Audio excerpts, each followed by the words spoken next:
Bom, está gravando.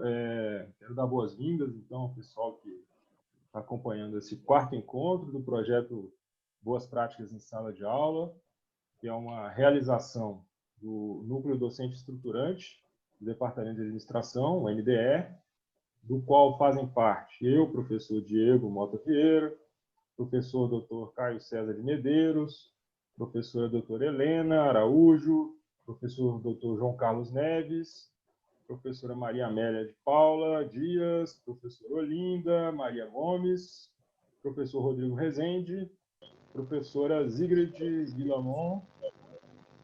Esse é o nosso quarto encontro. Tá? A gente está promovendo esse projeto Boas Práticas em Sala de Aula, essa modalidade focada no ensino remoto ou educação à distância.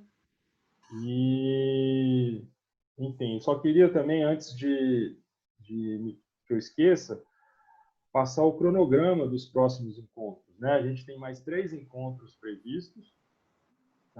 O próximo encontro vai acontecer no dia 16 de setembro. A professora Patrícia Guarnieri, ela vai tratar do tema redes sociais e aprendizagem. Tá? Depois disso, a gente ainda vai ter um encontro agendado no dia 30 de setembro. A professora Carla Borges vai falar sobre sala de aula invertida e gamificação. E depois, na segunda quinzena de outubro, preciso só confirmar a data ainda, mas eu vou avisar bastante antecedência para vocês, a gente vai ter um encontro comandado pela professora Helena Araújo. Ela vai falar sobre estudos de casos, né, como ferramenta de aprendizagem em sala de aula. Bom, gente, eu vou, sem mais delongas, compartilhar minha tela com vocês, só dar um oi para o pessoal que entrou agora. Olá, Jéssica, Marco Aurélio, o professor Rodrigo está aí também. Então, vamos lá. Deixa eu ver como é que eu faço isso. Share screen.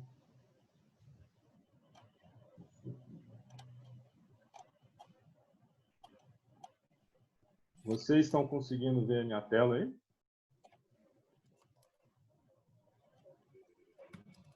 Então?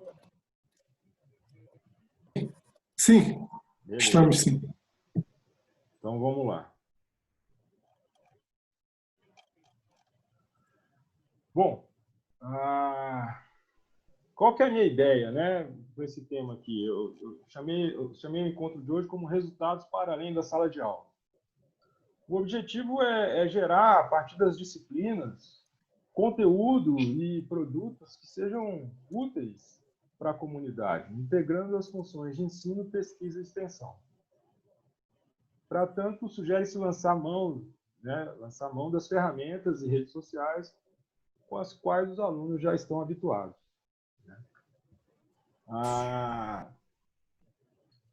Sumário da apresentação. Né? Eu vou falar um pouco da história, o que me motivou a começar a encarar as minhas disciplinas dessa forma. Então, é a inspiração, né? O caso da professora do ensino fundamental no Parque Olhos d'Água. Vou falar rapidamente de um referencial teórico que sustenta essa abordagem, que gira em torno da inserção social das IFES, né? Das Instituições Federais de Ensino Superior. E aí, um background, comentários gerais sobre as disciplinas que eu ministrei ou ministro. Aqui, a ideia é dizer que talvez a forma como eu sempre trabalhei e organizei as minhas matérias tenham facilitado esse novo comportamento, né, essa nova abordagem. E aí eu trago 2 exemplos, o projeto Mulheres Empreendedoras e o projeto Marketing Societal. Bom, falando então da minha inspiração, né? Tem aí um slide com a foto do Parque Olhos d'Água. Eu estava lá um belo dia fazendo uma caminhada durante a semana, de manhã. Terminei minha caminhada e fui tomar uma água de coco. Eu estou lá tomando a minha água de coco e vejo ao longe uma professora vindo de dentro da quadra com alguns alunos, devia ter uns 10, 15, umas 10, 15 crianças, em fila indiana, né? Daquele jeito, a mão no ombro do coleguinha, em fila indiana, com a professora, trazendo um papelzinho na mão. Aí nem dei muita bola, né? Eu falei assim, nossa, que legal, a professora está dando passeio com os alunos. Essas escolas clássicas que tem dentro das quadras residenciais ali da Zanorte. Aí tá, me virei, continuei tomando minha água de coco, aí eu senti uma mãozinha puxando a minha blusa, né? Eu olhei assim, aí, tio, olha, para você.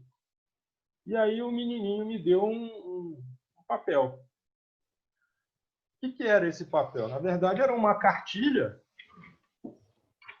que a professora fez com os alunos em sala de aula, e o tema era os Objetivos de Sustentabilidade da ONU, uma coisa assim. E aí cada aluninho escreveu, né, de punho, qual que era o objetivo que ele estava tratando, ligado à sustentabilidade, e fez uma capinha, um desenho bonitinho. E aí aquilo me chamou a atenção. Falei, rapaz, que professora corajosa, né? Sair da escola com seus alunos e entregar para a comunidade uma tarefa que eles fizeram em sala de aula. Essa cartilha, então, essa cartilha que o aluno fez, até hoje eu tenho lá na minha sala da UNB, colada no mural, e não foi no mesmo instante, mas depois eu fiquei pensando a respeito disso e me deu um estalo. Falei assim, poxa, se a professora de ensino fundamental consegue produzir alguma coisa, né, que serviu para aprendizagem em sala de aula, mas também está sendo útil, né, assim, é algo que está reverberando fora da sala de aula, tem uma utilidade para a comunidade, né? Por que eu, como professor universitário, não posso tentar fazer algo parecido, né? Então, esse foi o clique que eu tive. E aí eu vou agora detalhar para vocês um pouco a respeito disso. Aqui eu só vou gastar esse slide para falar desse referencial teórico. Tem esses dois autores lá de Santa Catarina, Salmo e Silva. Eles estudaram a inserção social dos programas de pós-graduação, estricto sensu, das universidades públicas, e eles constataram a sua responsabilidade perante a sociedade. Não apenas melhorar a ciência, mas também contribuir para a melhoria do país, e, desse modo, para as condições econômicas, sociais e políticas do cidadão. Para os autores, a inserção social significa o poder de transformação social que a universidade possui.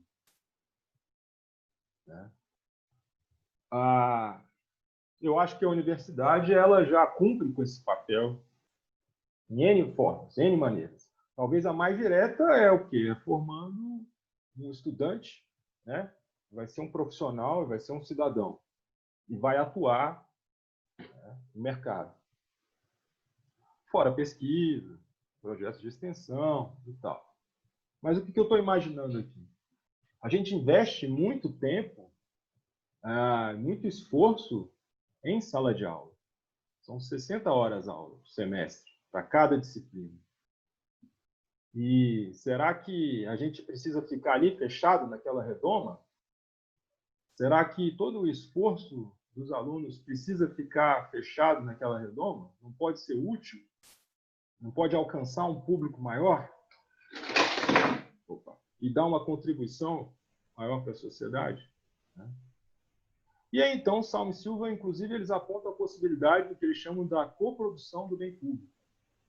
Em outras palavras, a universidade e outros atores da sociedade podem compartilhar poder e responsabilidade na produção de determinados serviços públicos. Bom, outro conceito importante é o de accountability. Para Prado e Pó, a accountability se desenvolve em dois sentidos.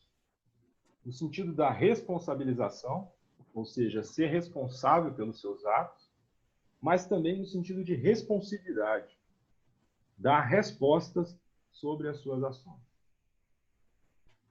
Para fechar, os autores indicam que a universidade, por ser pública, tem a obrigação de ouvir, informar e se esforçar para atender e tentar transformar a sociedade, sendo transparente nas suas ações, seus estudos, nos seus avanços e na sua contribuição para o desenvolvimento. Vale notar também aqui que a própria CAPES, na avaliação dos programas de pós-graduação, já consideram a inserção social como um indicador bastante relevante nesse processo avaliativo. Bom, a ideia, então, é, além de dar essa resposta à sociedade de uma maneira mais clara, e vocês vão ver como eu estou tentando fazer isso por meio das redes sociais, também, em algum momento, ampliar a interação com a comunidade, com a sociedade, por meio de atividades de sala de aula. As atividades de sala de aula vão cumprir essa função formativa, vão me auxiliar na avaliação do aprendizado, mas vão resultar em algo mais concreto. Bom, antes de entrar nos dois exemplos que eu separei aqui para vocês, eu queria só fazer alguns comentários gerais sobre as minhas disciplinas, a forma como eu conduzo a matéria, como eu programo um plano de ensino. A minha premissa básica é que os alunos são protagonistas e eles compartilham comigo a responsabilidade pela construção do resultado final.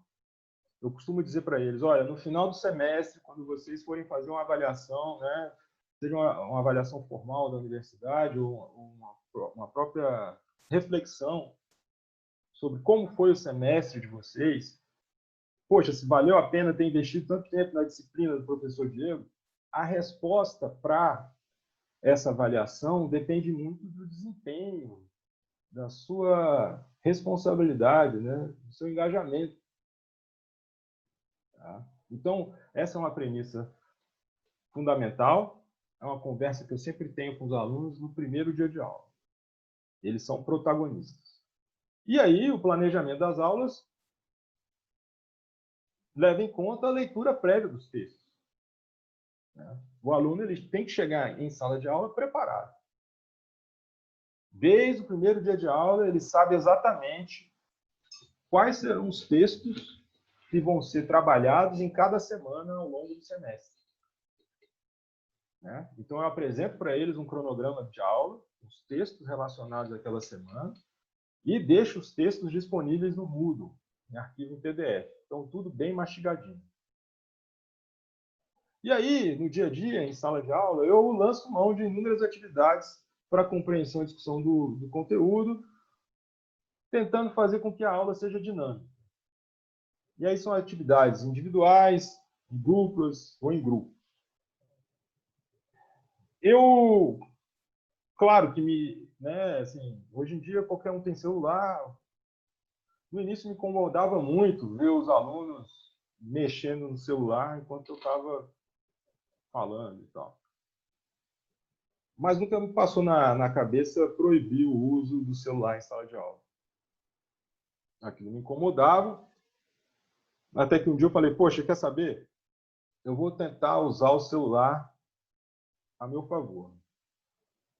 Antigamente, a gente reclamava da estrutura, né, da universidade. Olha, a gente não tem laboratório, né, é difícil ter acesso a computador. Hoje em dia, cada um tem um computador na palma da mão, com acesso à internet. E a rede da UNB, a maioria das vezes, ela funciona bem. Nos pavilhões, onde a gente tem as aulas. E aí, então, eu estou começando a usar cada vez mais o celular a meu favor em sala de aula. Daqui a pouco eu vou falar, inclusive, de um caso específico de um exercício que eu trabalhei com eles usando o aplicativo WhatsApp. Uma outra coisa, eu procuro incentivar os alunos sempre a se posicionarem oralmente sobre o tema e também a partir da produção de textos. Cada vez mais eu estou cobrando dos alunos a produção de textos. Redação mesmo, sabe? Eu sei que no segundo grau eles são muito cobrados em relação a isso, produzindo um texto, uma dissertação, introdução, desenvolvimento, conclusão. Então, eu estou pedindo muito para eles fazerem esse tipo de texto. E aí, os monitores me ajudam a fazer uma correção, a dar um feedback, não só os monitores, mas também, às vezes, eu recolho essas dissertações e distribuo na sala de forma que um colega lê e analisa o trabalho do outro. Tá? Isso em sala de aula. Uso muitos recursos audiovisuais, filmes e documentários, principalmente, entrevistas, né? E uso também bastante o Moodle. Para mim, ele é uma boa ferramenta, apesar das suas limitações. Eu pretendo continuar a usar o Moodle e achei o Aprender 3, essa nova versão, muito superior à versão anterior. No Moodle, por exemplo, eu arquivo atividades, coloco links externos, justamente para esses filmes, para esses documentários, para as entrevistas.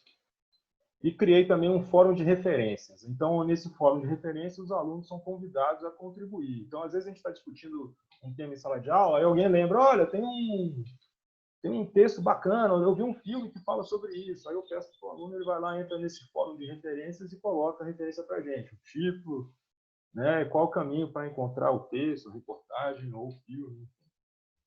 No fim das contas, o que acontece? As minhas aulas eu considero elas bem dinâmicas e eu uso os slides em aproximadamente 20% das aulas apenas, considerando aí as apresentações dos alunos nas atividades finais ali na forma de seminário. A aula mesmo minha, eu usando slide e tal, ao longo do semestre, talvez 3 ou 4 aulas. Esse é um estilo próprio que eu adotei, eu acho que tem funcionado bem, e acho que isso facilitou essa abordagem um pouco mais ampla que eu estou falando aqui a respeito da inserção social da universidade. O exemplo que eu queria dar dessa atividade de sala, usando o WhatsApp, foi o seguinte: a disciplina era Marketing Socialmente Responsável, e a gente estava lendo um artigo científico sobre a percepção de consumidores sobre responsabilidade social corporativa, e eu bolei esse exercício. Vamos fazer um exercício. Qual a percepção dos alunos da UNB sobre a responsabilidade social corporativa? Eu separei as turmas em duplas, eles foram ali nos corredores do prédio, foram com o celular e gravaram a entrevista com o WhatsApp. Então, ligaram lá o áudio do WhatsApp. Então, a pergunta era: qual é o seu curso, qual é o seu semestre? Em sua opinião, o que é responsabilidade social corporativa? E cite uma empresa que adote responsabilidade social corporativa. Eu dei 15 minutos para os alunos irem lá entrevistarem alguém, uma pessoa. Cada dupla entrevistou uma pessoa. Elas voltaram para a sala de aula, transcreveram as respostas, e aí depois eu abri a discussão com a turma, analisando o conteúdo dessas entrevistas, tendo como referência aquele texto da semana. Né? Então, quais eram as dimensões da responsabilidade social corporativa segundo o Carroll? Quais dessas dimensões foram observadas nas falas dos entrevistados? Notaram a prevalência de alguma das duas dimensões, instrumental ou substantiva? Quais foram os stakeholders mencionados nas respostas? E aí vai. Né? Então, foi assim, uma coisa meio que até foi um improviso meu, de um dia para o outro. Né? Eu estava preparando a aula, falei, vou tentar isso aqui. E deu certo, os alunos gostaram. Né?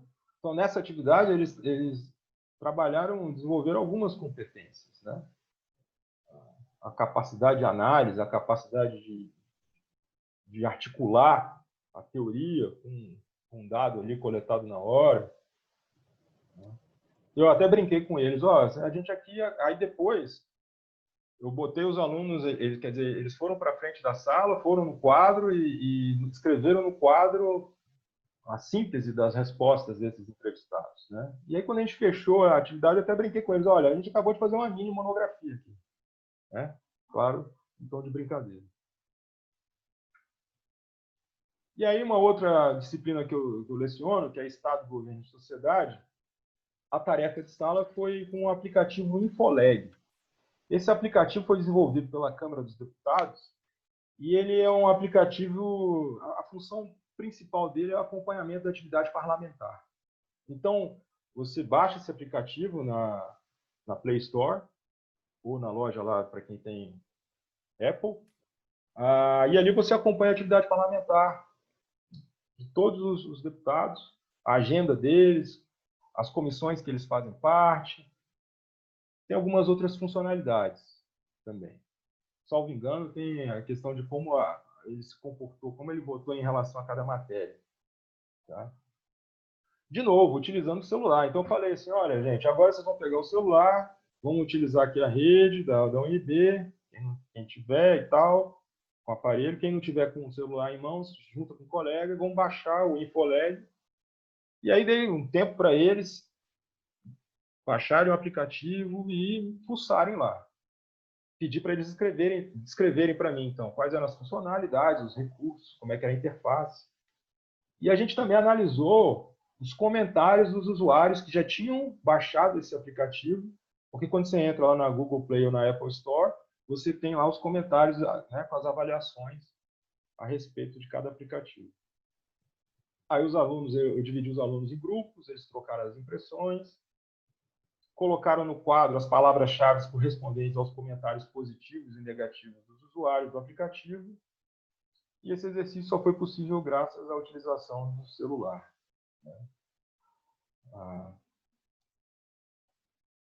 Bom, aí agora eu vou falar mais a respeito desses dois projetos que estão gerando frutos, né? E que eu acho que estão cumprindo um pouco com esse papel da inserção social, uma responsabilidade na universidade. O projeto Mulheres Empreendedoras começou como uma avaliação da disciplina Introdução à Administração. Durante muitos anos, eu ministrei a Introdução à Administração para os calouros do curso noturno. E aí eu reparei, eu fazia uma sondagem com eles, né? Eu perguntava assim, da terceira, quarta semana de aula, vem cá, quem aqui quer trabalhar para uma grande multinacional? Quem quer prestar concurso público? Quem quer abrir o próprio negócio? Eram poucos os alunos que levantavam a mão, demonstrando interesse em se tornarem empreendedores, terem seu próprio negócio. E aí eu achei que, de repente, eu poderia começar a incentivar mais essa veia, né, na disciplina para os calouros do curso. E aí, então, eu fui atrás da literatura. Então, existe esse texto, Carreira e Colegas, que é sobre o empreendedorismo feminino. E então, os alunos, como é que funcionava a coisa? Eles tinham que ler o texto. Aí eu pedi para eles selecionarem alguma empreendedora que eles conhecessem, ou, né, ativarem a rede deles ali, falassem com o pai, com mãe, tia, namorado, namorada. Eles iam identificar, então, uma mulher empreendedora, de acordo com as definições que os autores trazem no texto. Né? E aí eu apresentava para eles os objetivos desse projeto. O que a gente está fazendo nesse projeto? A gente está construindo um acervo com depoimentos de mulheres empreendedoras do Distrito Federal. Ao mesmo tempo, eu mantenho uma base de dados com as transcrições dessas entrevistas. E essas transcrições desses áudios, na verdade são vídeos, porque as entrevistas são gravadas, isso está subsidiando pesquisas. Né? Embora o empreendedorismo não seja um foco principal, não seja uma linha de pesquisa minha principal. O outro objetivo é estimular o comportamento empreendedor entre os calouros do curso e apontar a criação do próprio negócio como uma alternativa de carreira para o administrador. Os alunos tomam contato com o roteiro de entrevistas e instruções para o trabalho de campo, então eu dedico uma aula para isso, eu apresento para eles o roteiro, olha, vocês vão...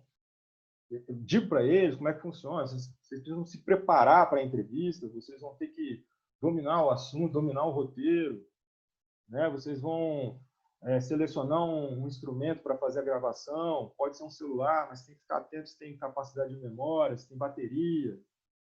Vocês têm que procurar um lugar que seja adequado para realizar a entrevista, não pode ter muito ruído, muito barulho. Vocês têm que se adequar ao horário da empreendedora, quando ela disser que está disponível, vocês aceitam, enfim.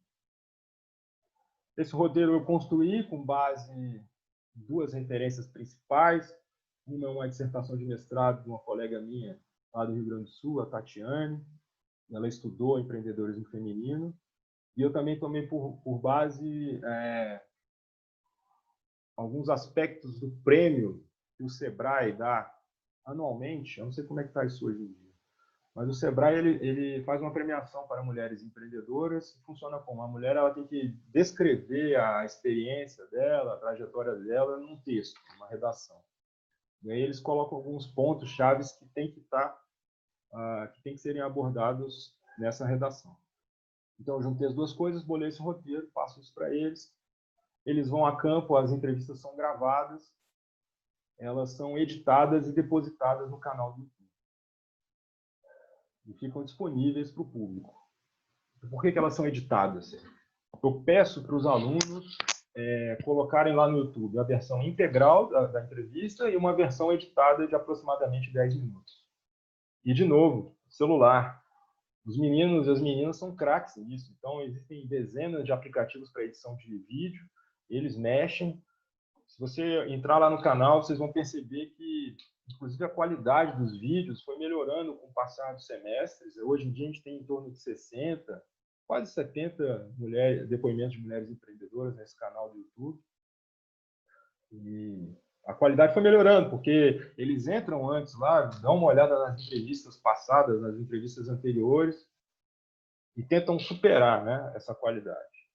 E aí eu peço para eles transcreverem, e a transcrição de cada entrevista é postada no Moodle, e eu tenho lá, então, um acervo já das entrevistas transcritas. E, claro, também, cada entrevistada preenche um formulário, um termo de autorização do uso de imagem no YouTube. Depois disso, eu reservo uma data, um auditório lá na FACE, na Faculdade de Administração, Economia e Contabilidade, e os alunos, então, eles exibem os seus vídeos na versão editada, né, para a turma. Então, todo mundo assiste a entrevista que o outro fez. Essa atividade é feita em grupo. Tá? E aí eu passo os feedbacks. Bom, desdobramentos dessa atividade. Depois disso, a gente fez 2 mesas redondas sobre empreendedorismo feminino na semana universitária. Eu convidei algumas dessas mulheres empreendedoras. A gente fez uma mesa redonda, 2 mesas redondas, foi muito bacana. Isso gerou uma monografia que foi concluída em 2017 pela aluna Gabriela Teixeira. Isso gerou também um projeto PIBIC, que foi concluído em julho de 2018. A gente fez uma amostra pública dessas entrevistas em 2018. A gente fez uma sessão aberta para o público mais amplo. Existe esse canal no YouTube. Dessa atividade também, a gente teve um artigo científico que já está submetido à RAP, ainda está na segunda rodada de avaliação, e temos um outro artigo em construção. Além disso, isso proporcionou uma oferta de vaga para o mestrado PPGA em 2020, o empreendedorismo como política de combate à desigualdade entre gêneros. Então, aí eu fiz um link, né, porque era um gap que eu precisava transpassar, de juntar o tema empreendedorismo com o que, de fato, eu estudo. E aí eu fiz o link, então, em empreendedorismo feminino com políticas públicas. Tá? E agora, mais recentemente, como eu deixei de dar a disciplina de Introdução à Administração, estou me dedicando às disciplinas do eixo de Administração Pública, eu estou resgatando esse projeto Mulheres Empreendedoras e colocando ele dentro do leque mais amplo do Grupo de Estudos em Marketing Societal, que é um grupo de estudos que eu dedico a trabalhar com alunos de graduação. Tá? E aí eu já faço o gancho, então, para falar do outro projeto. Antes disso, só botar aqui, mostrando para vocês o print de tela. Esse é o jeitão do canal, né? Projeto Mulheres Empreendedoras, Introdução à Administração da UNB. Então, a gente tem aí as playlists, tudo está organizado por semestre. Isso começou a ser realizado, acho que em 2016. Tá? Depois vocês podem procurar lá no YouTube, botar Projeto Mulheres Empreendedoras, ADM UNB, vai aparecer o canal. E quem quiser se inscrever, curtir, seguir a gente. Tá? Bom, vou tentar ser um pouco mais rápido, mais breve. Falar agora do projeto Marketing Societal. De novo, começou dentro de uma disciplina que chamava Marketing Socialmente Responsável. Uma atividade que eu comecei a promover com os alunos era o seguinte: a gente criou um perfil no Instagram e toda semana um grupo de alunos, eu separei a turma em grupos, deveria postar no Instagram 2 fotos, cada qual acompanhada de uma vinheta ou legenda. E aí, na aula de quinta-feira, o grupo apresentava essas fotos para a turma. A atividade gira em torno dos seguintes temas: consumo consciente, marketing social, marketing societal, responsabilidade social corporativa, a relação do homem com a natureza, descarte responsável, entre outros. Então, eu queria que os alunos documentassem o que eles observavam no dia a dia. Então, algumas das postagens eram denúncias, olha só que absurdo, um lixão a céu aberto, ou então outras eram iniciativas positivas de empresas, ou do governo, ou de alguma ONG, né, que tinha essa pegada. E aí a gente criou esse perfil no Instagram e a coisa foi evoluindo, como eu vou falar para vocês. Nessa mesma disciplina, a atividade final da disciplina era o que eu chamei de Feira pelo Consumo Consciente e Descarte Responsável. Então, também, em grupos, os alunos eram divididos e eles eram responsáveis pela produção de conteúdo e pela organização do evento. Então, não era um evento por si só. Por trás do evento tinha a questão de um conteúdo que foi trabalhado em sala de aula, foi adaptado para uma linguagem adequada para o público externo. Então, o conteúdo ele se refere a um material para elaboração de cartilhas. Então, os alunos eles elaboraram cartilhas e pôsteres que serviram para comunicar e disseminar os principais conceitos trabalhados em sala de aula. Tá? Eu acabei cortando aqui nos slides os temas, mas, enfim, são aqueles da outra atividade do Instagram. Então, nessa etapa, cada grupo fica responsável por um determinado tema, deve realizar pesquisa bibliográfica, consultando periódicos nacionais e estrangeiros, e aí eles elaboravam um material para mim, eu dava o feedback, e aí então eles enxugavam e transformavam aquilo numa linguagem de cartilha. Tá? Na primeira feira, a gente distribuiu essas cartilhas em meio físico, e depois a gente começou a postá-las apenas no Instagram, e na feira eles apenas faziam um pôster que era apresentado para a audiência lá no momento da feira. Tá? Aqui é um exemplo de um post que um dos grupos fez, aquela atividade do Instagram.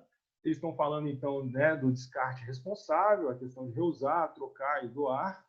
E eles tiraram a foto de um brechó e exploram na legenda aqui o conteúdo, a ideia central por trás dessa fotografia. E aqui eu trago as fotos da feira.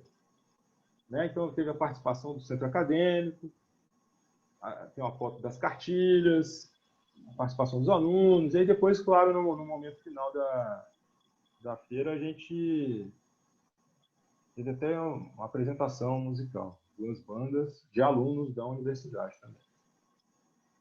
Tá? Bom, e aí como é que isso evoluiu? Eu também parei de dar essa disciplina de marketing socialmente responsável, porque, de novo, eu assumi, finquei os pés no eixo de administração pública. Mas eu criei uma disciplina chamada EPA, uma turma, na verdade, de EPA, Estudos de Pesquisa e Administração, para tocar esse projeto. Então, atualmente, eu trabalho com 15 alunos. E o que aconteceu? Os alunos eles estão envolvidos nessas atividades aqui. Tá?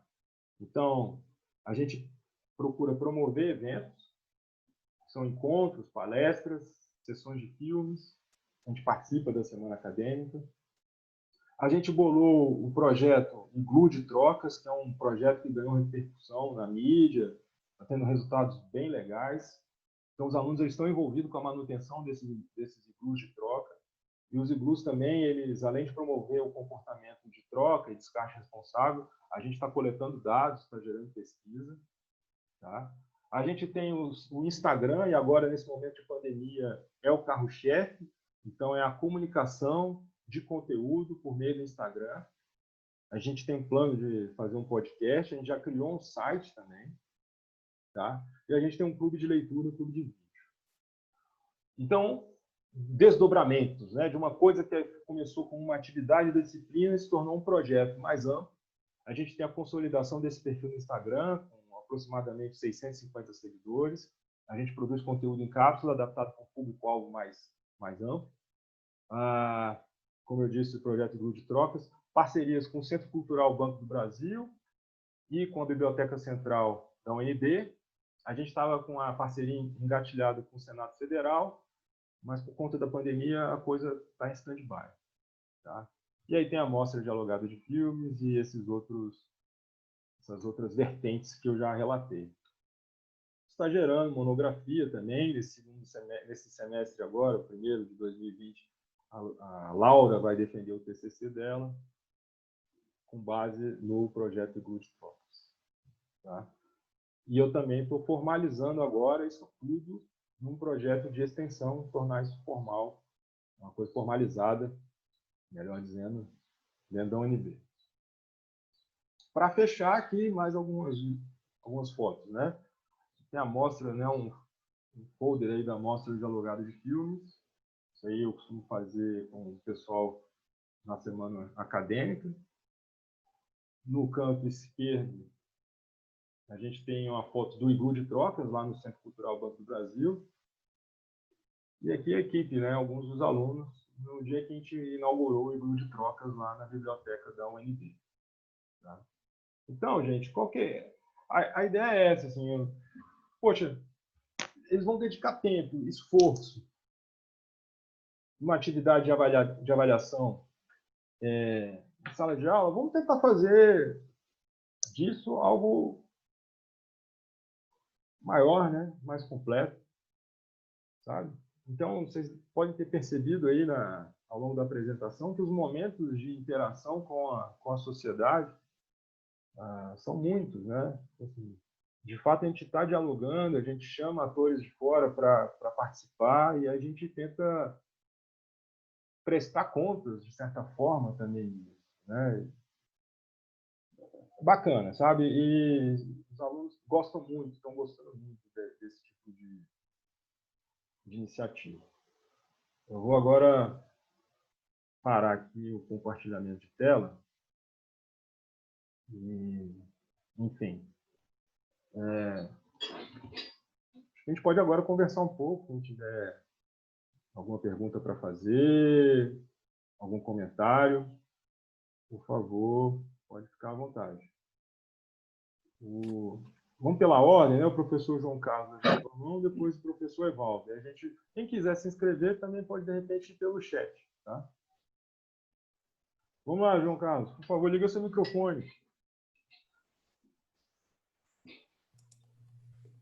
Bom, pessoal, eu queria dar um testemunho, né, sobre um dos projetos do Diego, que é o das mulheres empreendedoras. Eu tive a oportunidade de substituir o Diego por um período ministrei a disciplina, usando o material dele, sendo o mais fiel possível que eu já vinha fazendo. Eu tentei, né? Não fui tão feliz quanto ele, porque o Diego é uma pessoa brilhante e está aqui muito à frente, né? Além de ser mais jovem, né? Tem isso também. Mas para mim eu tive duas avaliações distintas, né? Primeiro, serviu para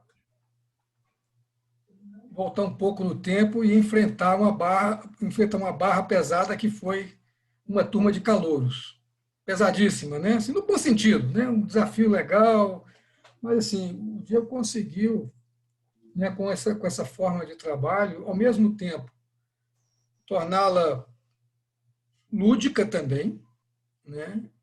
Instrutiva, né? E deixava assim, os alunos num nível de disposição tremenda. E especificamente com relação às mulheres empreendedoras, foi muito bacana, porque eu vi ali uma garotada com vontade de trabalhar, né, que se empenhou, eles produziram trabalhos fantásticos em termos de edição, né, do esforço de ir atrás das pessoas, e voltavam das entrevistas de uma forma, assim, eles ficavam super felizes com o que estavam produzindo.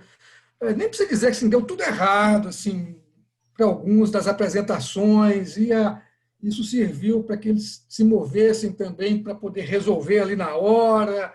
Então, aquela, aquela situação um pouco caótica, às vezes, né, foi um aprendizado tremendo, porque eles se superaram e os outros colegas vinham e ajudaram. Né? E as produções, né, e as entrevistas foram muito bacanas. Achei extremamente interessante. A gente vê assim, pessoas que saíram do nada e cresceram, outros que já tinham mais recursos e entraram com empreendimentos mais sofisticados. Então, assim, principalmente, né, para a turma de calouros, acho que ela foi fantástica. Parabéns, Diego. Valeu, João. Agradeço os elogios, cara. Obrigado. Você merece. Eu tenho certeza que você substituiu muito bem a molecada, né, João? Você pôde conviver com os calouros. O pessoal está entrando na UNB, alguns com 16 anos, a maioria com 17, mesmo no curso noturno, né? E é isso, é aprendizagem para eles. Os imprevistos, né? Então, eu falava para eles, olha, vocês têm que ter 3 cópias do vídeo, sabe? Salva no celular, manda por e-mail, salva na nuvem, no pendrive.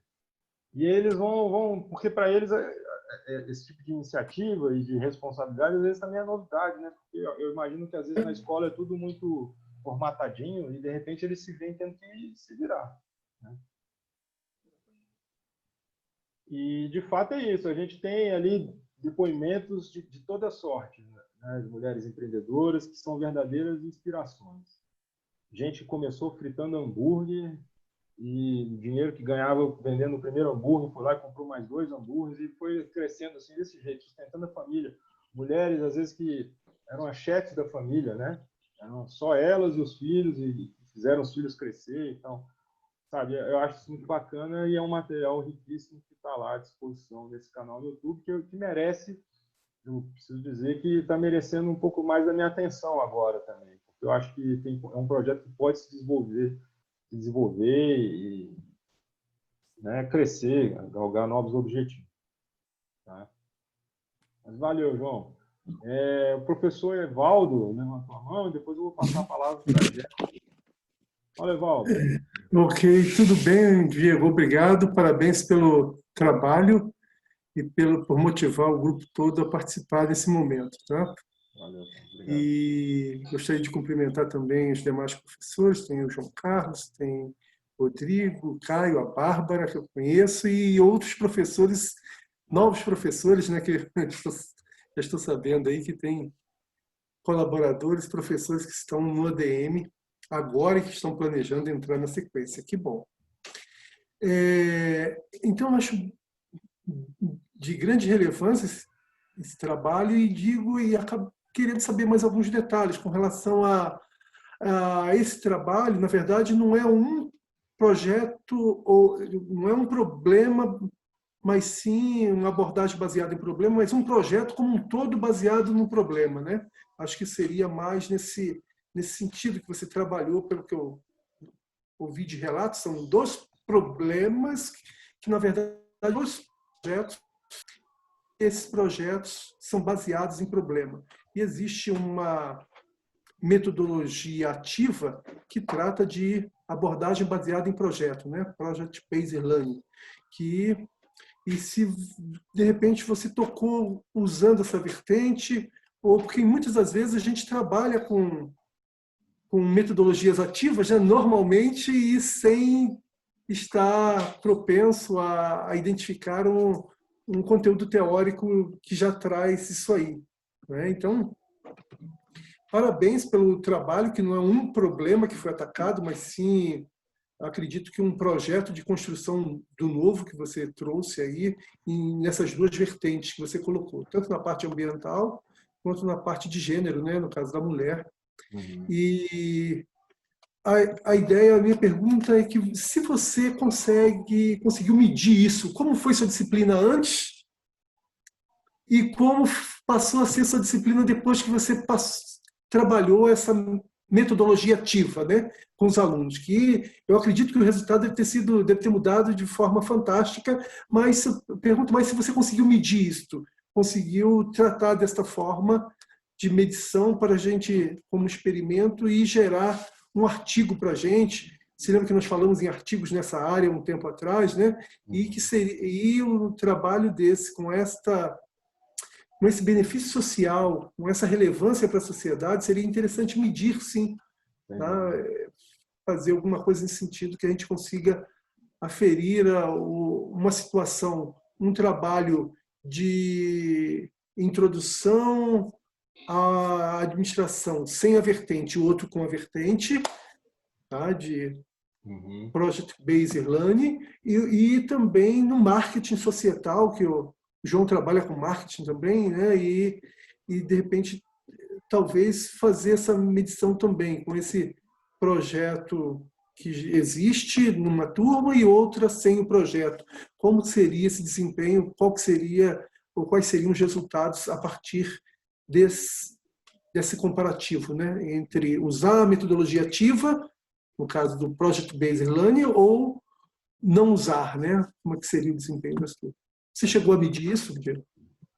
Olha, Valdo, muito interessante a sua colocação, tá? A coisa foi muito intuitiva no meu caso, sabe? Eu tenho alguma noção de que realmente existe um referencial teórico, né, que pode me ajudar a interpretar e explicar isso aí, mas a coisa nesses dois exemplos foi muito intuitiva. Eu não fiz nenhum tipo de avaliação formal ou sistemática nesse sentido que você propõe, que eu acho que é uma coisa bem interessante mesmo, né? Daria um excelente trabalho, né, na administração, e a gente vê que há espaço nos congressos da administração e em periódicos para esse tipo de abordagem, de tema, né, de pesquisa. O que eu posso dizer é o seguinte: na disciplina de marketing, um parâmetro que eu observei foi a procura, é uma disciplina optativa. Então, a partir do momento que eu comecei a lançar a mão desse tipo de aula, e colocar em prática, sobretudo, o projeto da feira, nos semestres seguintes, a procura pela disciplina foi muito maior. E isso caiu no boca a boca, né, dos alunos. Sei lá, bem um reconhecimento também, né? Então, é um aluno que lembra, convida para uma orientação, que lembra de você na hora da formatura e quer que você seja o professor homenageado, tem um reconhecimento, tá? Mas a avaliação de aprendizagem, isso eu não fiz. Da mesma forma, a parte da introdução à administração, né? Como esse projeto Mulheres Empreendedoras era uma atividade intermediária da disciplina, eu percebi que a qualidade do trabalho final, o que eles tinham que apresentar no final da disciplina, que era uma outra coisa, também começou a melhorar. Então, sabe, eu comecei a exigir deles postura também. Olha, você vem apresentar um trabalho aqui em sala de aula, você tem que vir bem vestido, não vai vir de bermuda e de chinelo, esse tipo de coisa também, sabe? Saber se colocar de uma maneira profissional. Eu tinha até separado na primeira apresentação os 2 slides para falar desse trabalho final, eu chamo de raio-x organizacional, que eles pegam... Eu não coloquei porque a apresentação vai ficar muito extensa, mas fala rapidinho disso. Eles escolhem uma empresa, uma organização, eu falo para eles, pode ser qualquer organização, pode ser uma padaria, um sindicato, uma igreja, e eu passo para eles alguns itens para eles fazerem uma análise daquela organização e, no final, eles realizarem algumas proposições de melhoria. Né, dou uma aula lá sobre SWOT, adianta um pouco o conteúdo de estratégia, né, dou uma aula sobre SWOT, eles fazem análise SWOT, e aí eles me entregam um relatório e fazem a apresentação desse relatório. E eu cobro o profissionalismo deles. E eu falo, olha, talvez a maior contribuição dessa atividade aqui não seja nem para vocês, em termos de nota, ou de vocês verificarem se vocês aprenderam os conceitos ao longo do semestre e estão analisando isso no caso da empresa. Mas talvez a maior contribuição seja essa entrega para o cara que te recebeu lá, para o dono daquela empresa. que talvez não tenha tempo, né, no dia a dia para refletir sobre algumas dessas questões que vocês estão colocando para eles. E ainda brinco, olha, se eu fosse vocês, voltava lá, entregava esse relatório e colocava o cartãozinho pessoal para vocês, beliscando uma vaga para estágio, ou trainee, alguma coisa do tipo. Né? Mas, Evaldo, eu acho que, sem dúvida, sobretudo para quem tem interesse em aprofundar a pesquisa, né, nessa parte de educação, eu acho que seria assim, uma oportunidade muito interessante. Até porque a gente tem 15, quase 20 turmas de introdução à administração, né? Então, a gente teria muito material para analisar e comparar os estilos de aula e claro, com um referencial teórico sustentando isso. Obrigado pelo comentário e pela pergunta. Só mais um detalhezinho, pode ser, Diego? Parabenizar, então, e dizer que você, se tiver uma oportunidade de ter um orientando seu que faça isso, se tiver em stricto senso, seria fantástico, que nós, da área de administração, a gente precisa ter trabalhos nessa linha, né? Você vê que os congressos têm abertura, têm espaço para isso, mas nem sempre aparecem trabalhos, sabe? Então, e você que trabalha nessa linha, seria fantástico para a gente. Você que está puxando trabalhos voltados para Project-Based Learning, que também tem a PBL, Problem-Based Learning, outras questões para a nossa área, porque a medicina está trabalhando nisso há muitos anos, a engenharia tem alguns trabalhos fortes nisso aí, e nós estamos engatinhando, né? E você faz bem isso há mais tempo, e pode pensar também, e até abrir uma linha, você que gosta disso, pensar em abrir uma linha de pesquisa em strict sensu também, porque é de grande significado para nós, para a comunidade de administração, para os professores e alunos de administração. Parabéns, Chico. Valeu, cara. Nesse sentido, eu vou abrir agora, na próxima seleção do PPGA, pretendo abrir uma vaga para mestrado ligada para esse tema de inserção social da universidade pública. Isso aí Ótimo. Até porque é uma demanda lá do próprio programa, né? Assim, a CAPES está avaliando os programas e isso é um item de avaliação. Acho que vale a pena estudar um pouco mais isso aí. Bom, Jéssica, prazer vê-lo aqui no Zoom. Jéssica me orientando de doutorado. Fazer menção também aqui ao Marco, egresso lá do PPGA. Bom vê-lo, gente. Obrigada. Fique à vontade, Jéssica, para seus comentários. Tá me ouvindo? Sim. Ok. Então, queria parabenizar o professor Diego, ele sempre é uma inspiração. Eu já tive a oportunidade de ser aluna dele, já tive a oportunidade de compartilhar uma disciplina com ele e a oportunidade depois de assumir uma disciplina que, por um semestre, que era uma disciplina dele, né? E a gente sempre trocou muitas figurinhas e as aulas dele são realmente isso. Ele me ensinou muito no decorrer dessa minha caminhada para me tornar uma docente também, né?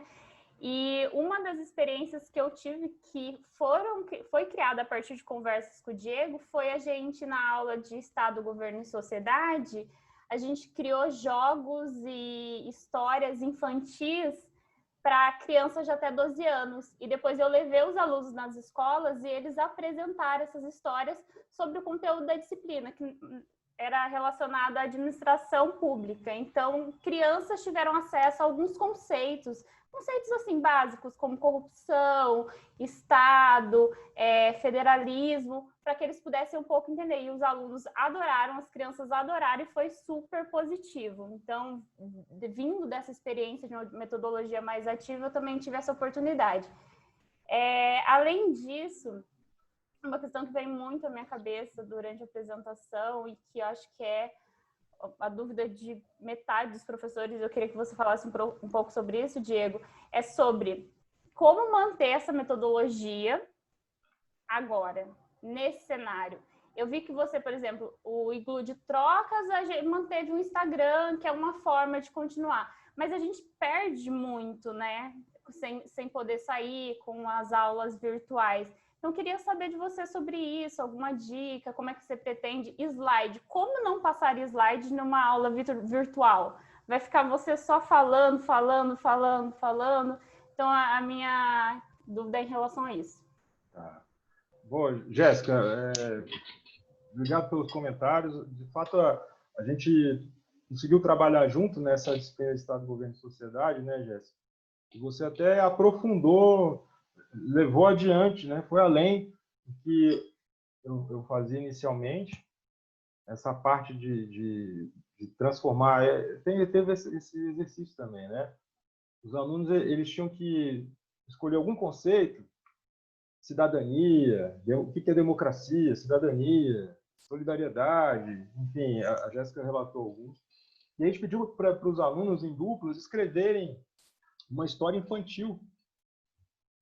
Então, adaptar o conteúdo, porque a minha ideia inicial era o seguinte, vamos trabalhar um pouco a formação do ator político, né? A formação do cidadão, aquele cara. Que democracia não é só ir lá votar, né? E aí a gente até pensou, assim, faltou um pouco de fôlego no final, mas a gente pensou em selecionar algumas dessas histórias, a gente chegou, e tentar editar um livro para o público infantil, né, para falar sobre política, a boa, né, os aspectos, a boa política. E, enfim, tá na gaveta, né, Jéssica? Quem sabe a gente retoma essa perspectiva. Com relação a esse contexto de pandemia, de fato, acho que a gente perde um pouco de possibilidades, assim, limita um pouco, assim. Mas até no âmbito aqui do projeto Boas Práticas em Sala de Aula, a gente teve a participação da professora Zigrid, e ela também é uma professora que trabalha muito essa questão da criatividade, né? Inclusive, ela dá uma disciplina Criatividade e Inovação na administração. E ela é bem otimista com esse momento do ensino remoto, da educação à distância. Eu acho que a gente ainda está tateando e ainda a gente não se deu conta de onde a gente pode chegar, né? O que eu estou pensando? Lá no caso do marketing societal, por exemplo, o iglu de trocas está parado, porque as pessoas não estão mais efetivando trocas, né? A biblioteca está fechada, enfim. Então, isso... Mas eu estou com uma turma de 15 alunos nisso. Então, eu estou privilegiando outros aspectos. Agora, eu pretendo reforçar justamente essa questão do canal do YouTube, né? Então, a partir das leituras, uma outra coisa também, eu pretendo conduzir as disciplinas principalmente por meio de aulas assíncronas. Então, os encontros síncronos aqui, online, eles vão ser raros. Tá? Eu montei o meu plano de aula, eu dividi o conteúdo em blocos mais curtos, então os temas que são mais correlatos, então a disciplina lá tem 5 blocos de aula, né? Como se fossem unidades programáticas.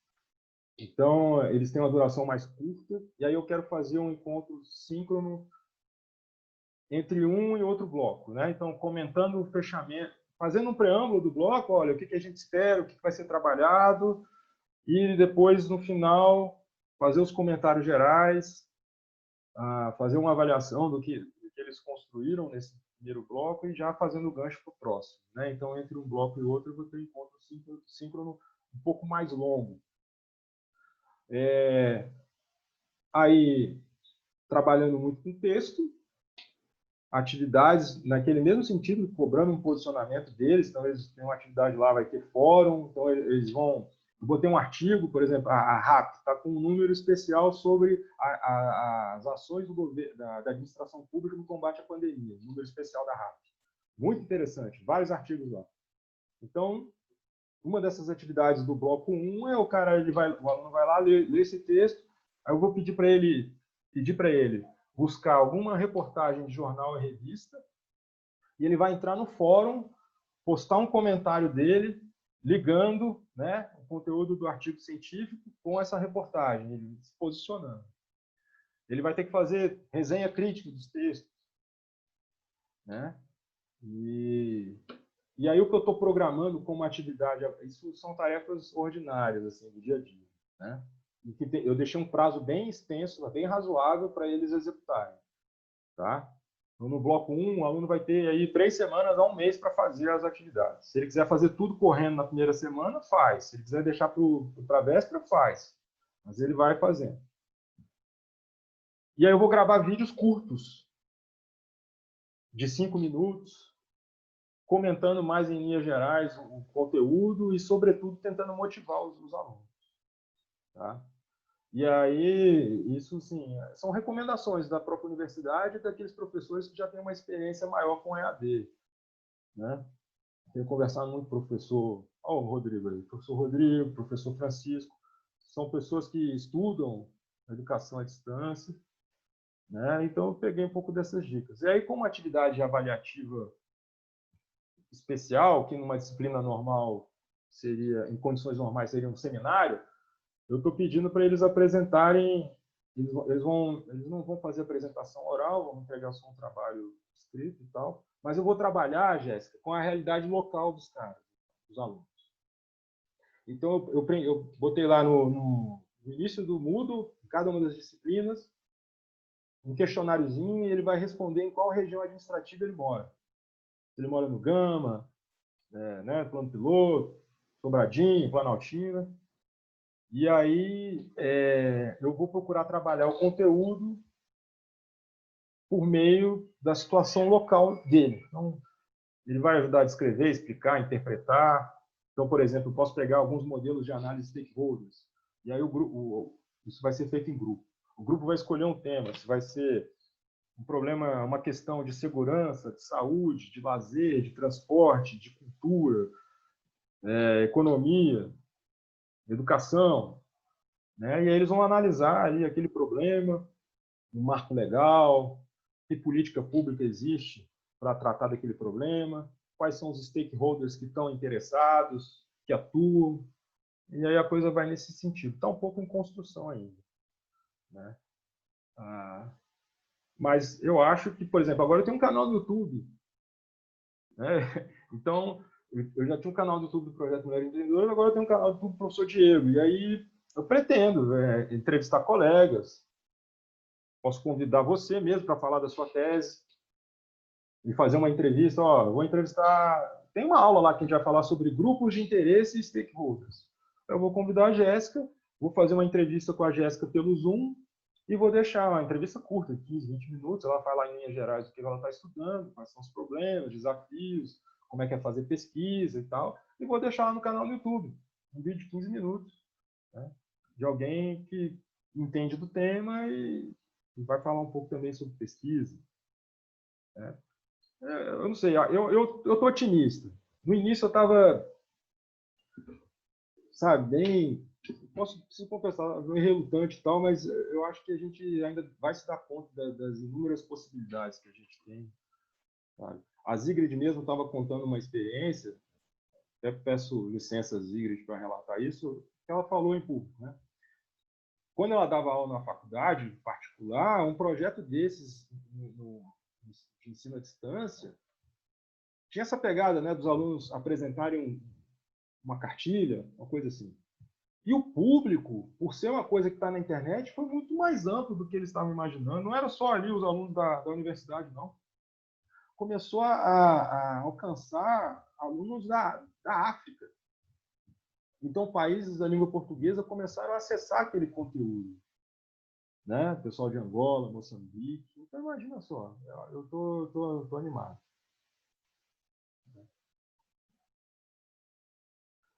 Tem mais? Alguém gostaria de fazer mais algum comentário, pessoal? Diego, João Carlos, é só para fazendo assim já uma abordagem mais ampla, já que você, né, abriu bastante o horizonte aí. Uma coisa que, e como as minhas disciplinas são de marketing e comportamento do consumidor, né, eu acho extremamente oportuno fazer com que, assim, e proporcionar aos alunos, principalmente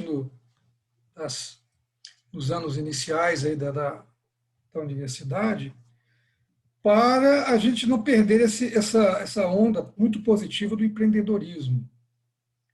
Brasília é uma cidade conhecida pelos concursos, né? Pelas oportunidades no governo federal. É o sonho de consumo quase Isso. toda pessoa em Brasília, né? Independentemente da idade, né? Porque representa uma tranquilidade financeira, né, para muitos, né? Então, assim, nos tempos mais recentes, a gente viu aí muito aluno começando a vender o docinho, né? Sempre nas salas, né?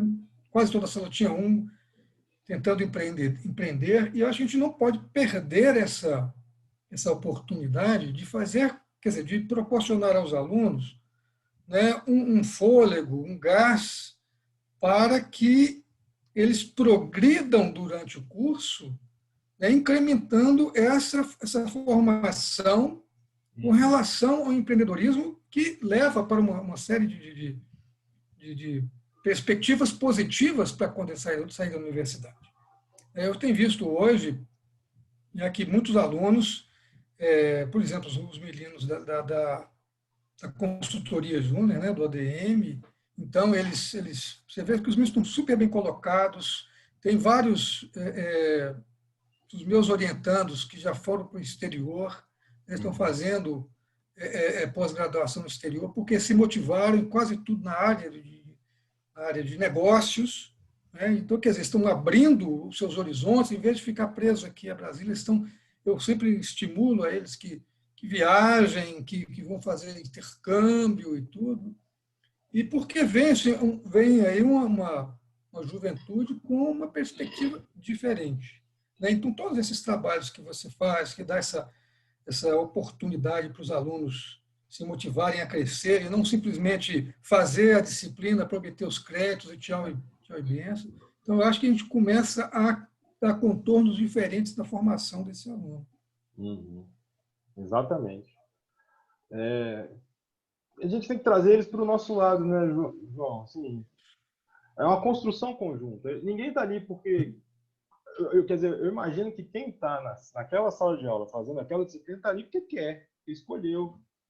Né? E aí aquela coisa, pô, você está aqui, já que você está aqui, escolheu estar aqui, vamos tentar fazer o melhor possível.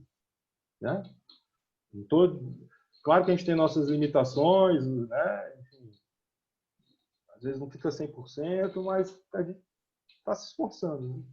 Eu acho isso mesmo, a gente começa a observar de alguma forma, de uma maneira indireta, e até o professor Evaldo tinha levantado essa bola, né? O ADM precisa estudar, né, os seus egressos. A gente tem no nosso projeto político-pedagógico um perfil desejado dos egressos. E acho que vale a pena fazer uma pesquisa sobre isso também, sabe? Onde é que eles estão, como é que eles estão colocados, o que eles estão fazendo, o que eles têm a dizer do curso, se eles têm orgulho de terem feito administração na UNB, como ajudou de fato. Né? A gente precisa investigar isso aí. Eu fiquei muito orgulhoso no dia desse, apareceu na Folha de São Paulo uma reportagem com a presidente da cervejaria Corona no México. Quando eu fui ver, foi me orientando de graduação. Né? A Clarissa. Você mandou o currículo para ela? Aí, não, eu mandei uma mensagem, pô, Clarissa, que bom, fiquei feliz de ver, né? Tarará. Mas eu acho que a agenda dela tá muito cheia como presidente da Corona, ela não viu meu e-mail. Olha, eu acho assim que você vê que oportunidade que a gente tem, né? Com certeza, ela se lembra de você, está muito ocupada, mas, né, já pensou a fazer uma palestra aí à distância, né? E ela contando essa experiência dela? Poxa, isso aí dá um upgrade, né, na motivação, isso é muito legal. Eu penso, essa possibilidade, né? Então, assim, eu não uso muito o LinkedIn, que é outra rede social. Quase não entro lá. Mas eu recebi uma mensagem, uma notificação. Aí, quando eu fui ver, uma ex-aluna nossa, do lado da administração, entrou em contato comigo, que trabalhando numa consultoria e tal.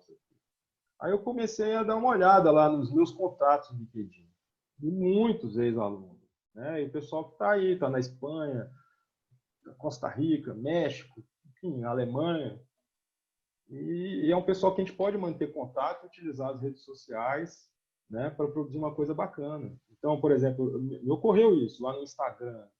do grupo de estudos em marketing societal, colocar um depoimento, 40 segundos da Clarissa, dizendo, olha, na minha opinião, o consumo consciente é isso, isso, isso. E eu acho que a empresa deve praticar a responsabilidade social porque as vantagens são essas, essas. Pô, 40 segundos, 1 minuto do tempinho dela numa rede social, né? Eu acho que tem bastante valor. A Bárbara levantou o braço, né, Bárbara N. Eu sei que você é professora, né, Bárbara? Sou sim. Gente, boa tarde, professor Diego. Atualmente estou como substituta na UNB, mas eu estou como voluntária desde 2018, em uma disciplina de diversidade nas organizações, que inclusive a aula começa daqui a pouquinho, aí eu vou tentar ser bem breve aqui para falar com vocês. Eu tive a oportunidade, né, professor, de participar daquela palestra que você fez junto com os alunos, com a Jéssica, a respeito das metodologias, achei bem legal, né, sobre os jogos. Então, essa expectativa do para além da sala de aula gera um sentido muito positivo para o aluno, e é o que eu estou tentando pensar nessa minha disciplina de diversidade, né? Qual sentido social que eu posso aliar a esse momento da pandemia, né, diante de tantas vulnerabilidades que estão se acentuando, e como que eu posso fortalecer alguma rede sociopolítica de solidariedade com os alunos, para apoiar algum grupo, entendeu? Então, eu tenho refletido sobre isso, até para ter um engajamento no sentido desse aluno criar um sentido para si daquela disciplina ali, né? Eu estou fazendo essa disciplina, é online, é desafiante, mas no final tem um sentido social, nós vamos ajudar um coletivo específico, nós vamos fazer uma ação, né? De algum modo. Então, assim, eu tenho muita preocupação quanto a isso, de criar um sentido social, e essa disciplina minha, ela está muito ligada a isso, né? Acho que tem tudo a ver. E eu só queria compartilhar algo que me ocorreu essa semana e que me colocou muito para pensar. O professor João Carlos falando a respeito dos alunos da empresa Júnior. Eu sou apaixonada com os alunos da empresa Júnior da Universidade de Brasília. São bem engajados, muitos foram meus alunos, eles agora estão fazendo um processo seletivo a respeito da diversidade também, contemplando isso, e eles me procuraram como ajuda. Daí eu fui conversar com eles, né, e orientá-los em relação a esse processo seletivo. E assim, eu me assustei na hora que um aluno virou para mim e falou bem assim, professora, agora mesmo eu estou em cima do telhado da minha casa, para eu ficar mais à vontade, para eu poder conversar sobre esses assuntos. Nossa. Então, assim, uma realidade que a gente nunca na vida vai imaginar, que tem um aluno que pegou o computador e foi para um telhado, porque ali tem um pai passando, a mãe passando, e como que ele vai participar de uma aula, né, com essa liberdade para a gente conversar de temas tão sensíveis quanto as questões LGBTs, de racismo, né, entre outras aí que a gente trabalha na disciplina. Então, assim, isso tem me afligido muito. Hoje, na primeira aula, eu quero justamente saber deles isso, como que está sendo esse acesso, qual é a liberdade que eles têm para participar das discussões, né? Como que vai ser isso? Porque às vezes a gente quer o momento online, mas aquele momento online ao vivo, como que a gente está fazendo aqui agora, mas a gente não sabe a liberdade que esse aluno tem para participar desse momento, né? Dependendo dos temas, entre outras questões, essa timidez dentro do lar ou de onde ele esteja, né? Tendo esse acesso. Então, assim, eu estou bem ansiosa, eu estou bem, assim, querendo ouvir mesmo deles, porque a gente aprende muito com o aluno, né? E esse para além da sala de aula é justamente para além junto, né? Um para além junto, não sou só eu que vou levá-los a esse momento fora da sala de aula, mas nós vamos construir alguma rede política junto. E incrível os projetos que você apresentou aí, achei bem legal mesmo, com certeza teve muito apoio aí dos seus orientandos também, né? E das pessoas dos seus alunos. E eu acho que é isso, só queria parabenizar e compartilhar, né, essa preocupação de engajar socialmente os alunos nesse momento para um maior compromisso, e também essas preocupações da gente sempre pensar qual é a condição que esse aluno está dentro de casa ou em outro espaço, né, assistindo esse vídeo, e qual é a temática que a gente está abordando, né, como que ele está tendo liberdade ou não para participar ali com a gente, e ter uma parcimônia nessa cobrança de participação, justamente considerando esse ambiente, né, que esse aluno está e que talvez ele não tenha tanta liberdade. É isso, gente. Muito obrigada. Muito obrigada. Eu queria te dar os parabéns pela iniciativa, tá? Eu sei que você tem acompanhado os nossos encontros, Wagner. Realmente, e você trouxe um outro aspecto que a gente, às vezes, eu não tinha parado para pensar. Assim, a gente fica muito ligado na questão falando de aulas síncronas, na capacidade da internet, né? No acesso à internet, como é que a internet vai funcionar. Mas, poxa, tem todo um contexto ali, né? O aluno não tá, ele está em casa. Qual que é o, né? Quem está do lado dele? Ele vai precisar dividir aquele computador, o tema é sensível ou não, enfim, realmente complicado. E parabéns pela iniciativa, tá? É um tema muito oportuno que você está trabalhando na disciplina, eu espero que dê certo. E aí eu gostaria, acho que todo mundo aqui gostaria depois de ter notícias a respeito da sua experiência. Sim, pode deixar. E eu vou até já fazer um convite formal aqui, tá? O nosso projeto Boas Práticas em Sala de Aula, ele está aberto, tá? Então, a gente tem mais 3 encontros programados, mas se você se sentir à vontade, quiser compartilhar com a gente a sua experiência, a partir ali da segunda quinzena de outubro, é só você agendar e a gente abre uma sessão aqui para você compartilhar os resultados, ok? Beleza, combinado, professor. Eu vou me programar direitinho e a gente conversa. Tá certo. Tá bom? Boa aula. Boa aula. Obrigada. Tchau, tchau, tchau, pessoal. Bom, gente, a gente está chegando aqui a quase 2 horas de encontro. A Bárbara Vieira levantou a mão, é isso, Bárbara? Não? Ah, tá. Você estava só dando chama. Acho que a gente pode, então, encaminhar o encerramento desse encontro, né? Quero agradecer a participação de vocês, o professor João Carlos, Jéssica, Marco Aurélio, o Júnior também está sempre aí, Bárbara. Foi um prazer poder compartilhar essa experiência com vocês. Dizer, então, que o vídeo também vai estar disponibilizado no canal do YouTube. A gente vai informar direitinho o link desse canal lá pelas redes sociais, Facebook, Instagram e site do departamento. E lembrar que o nosso próximo encontro será no dia 16 de setembro, 14h30, a professora Patrícia Guarnieri falando das redes sociais e aprendizagem. Beleza? E aí, antes de desligar aqui, virou uma tradição, né? Eu peço para todo mundo que está participando aí, vocês já estão com a câmera ligada, vou dar um print de tela para a gente registrar o momento aqui e ajuda também na divulgação do projeto, tá? Ô, Bárbara, você estava aparecendo mais, agora você foi para a sombra aí, chega um pouco mais para perto. Eita. Isso.